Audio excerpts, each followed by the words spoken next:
ఇంకెన్నాళ్ళు రెంటింట్లో ఉంటాం? సొంత ఇంటి కలను నెరవేర్చుకుందాం. Suman TV biggest property expo October 18th, 19th HSCC Novotel Hyderabad. ఇప్పుడే ఫ్రీ ఎంట్రీ కోసం కాల్ చేయండి.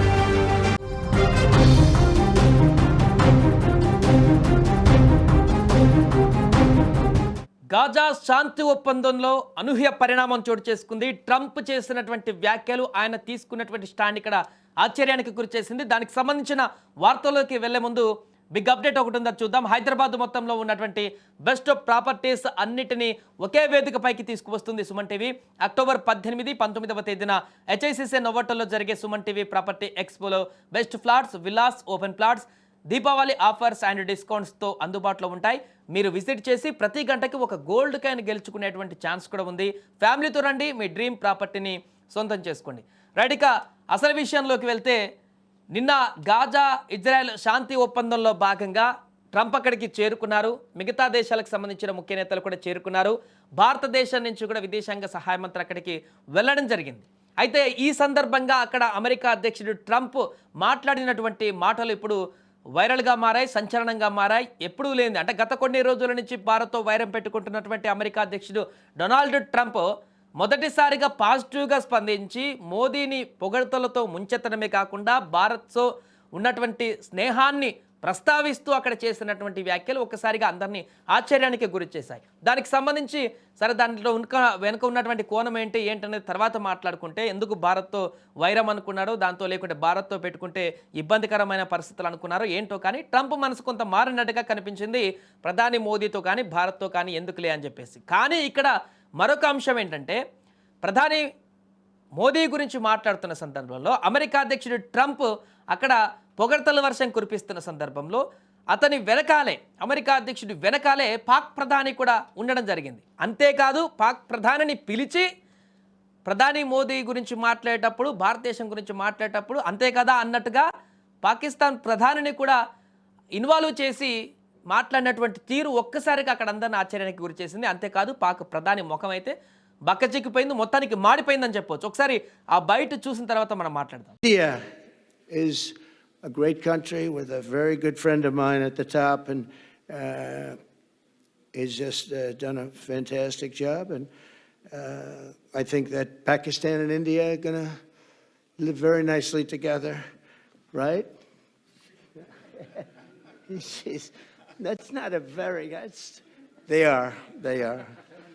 And they're two great, I'd say, leaders, great leaders as far as I'm concerned. So అది అక్కడ ఇద్దరు దేశాల అధినేతల గురించి మాట్లాడుతూ ప్రధాని మోదీ ప్రస్తావన వచ్చినప్పుడు వెనక్కి తిరిగి షహబాజ్ షరీఫ్ని గురించి అంతే కదా అన్నట్టుగా ట్రంప్ చేసినటువంటి ఆ వ్యాఖ్య ఒకసారిగా ఎన్నుకున్నటువంటి పాక్ ప్రధానిని షాక్కి గురి చేసిందని చెప్పొచ్చు. మిగతా పక్కనున్న వాళ్ళకు కూడా అర్థం కాలేదు ఏంటనేది కాసేపు. అప్పుడు ఏం చెప్పాలని అర్థం కాక అక్కడ పాక్ ప్రధాని మొహాన్ని మనం చూడొచ్చు. ఆ యొక్క సడన్ రియాక్షన్కి అవునని చెప్పలేను, లేదంటే కాదని కూడా చెప్పలేను అన్నట్టుగా ఆ ఎక్స్ప్రెషన్ ఒకటి కనిపించింది. ఇదేంటి ఆల్ ఆఫ్ సడన్గా ఇలా నా మీదకి తోశాడు మోదీ పేరుని తీసుకొచ్చి అన్నట్టుగా ఇంకొక ఎక్స్ప్రెషన్ కనిపించిన ఆ గ్యాప్లోనే, ఆ క్షణాలలోనే. ఏదేమైనా కూడా ఈ ఊహించని పరిణామంతో ఒక్కసారిగా షాక్కు గురైనటువంటి పాక్ ప్రధాని ఒప్పుకోవాల్సిందే అన్నట్టుగానే ట్రంప్ చేసిన వ్యాఖ్యలను సమర్థించారు. దీంతో ప్రధాని మోదీని పొగడ్తల వర్షం కురిపించినటువంటి డొనాల్డ్ ట్రంప్కి పాక్ ప్రధాని కూడా అదే రకమైన తాళం వాయించారు. వారితో పాటే నడిచినట్టుగా మనకు కనిపించింది. దీంతో ఎన్ని ప్రగల్భాలు పలికినా, బ్యాక్ ఎండ్లో ఎన్ని ప్రగల్భాలు పలికినా, ఎన్ని అబద్ధాలు చెప్పిన పాకిస్తాన్లోకి వెళ్ళి, లేకుంటే ఎన్ని తప్పిదాలు మాట్లాడిన టీవీ షోలలో, ఇలాంటి వేదికలు వచ్చేసరికి అక్కడ పెద్ద పెద్ద అధ్యక్షులు ఉన్నప్పుడు మాత్రం ఖచ్చితంగా పాక్ సరెండర్ కావాల్సిందే. పాకిస్తాన్ అక్కడ పూర్తి స్థాయిలో అబద్ధాలు చెప్పడానికి కానీ, లేదంటే మాటలు మాట్లాడడానికి కానీ, కయ్యం దువ్వడానికి కానీ అంత సాహసం చేయలేదు, అంత ధైర్యం లేదు, అంత శక్తి లేదు అనేటువంటి విషయం మరొకసారి రుజువైంది, మనకు కనిపించింది కూడా. అక్కడ ప్రధాని మోదీ ఆహ్వానించారు ట్రంప్ కానీ, ఇజ్రాయెల్ ప్రధాని కానీ అక్కడి గాజా శాంతి సదస్సుకు రావాలంటూ కూడా రాలేదు. ఒక రాయబారిని అయితే పంపించడం జరిగింది భారత్ నుంచి.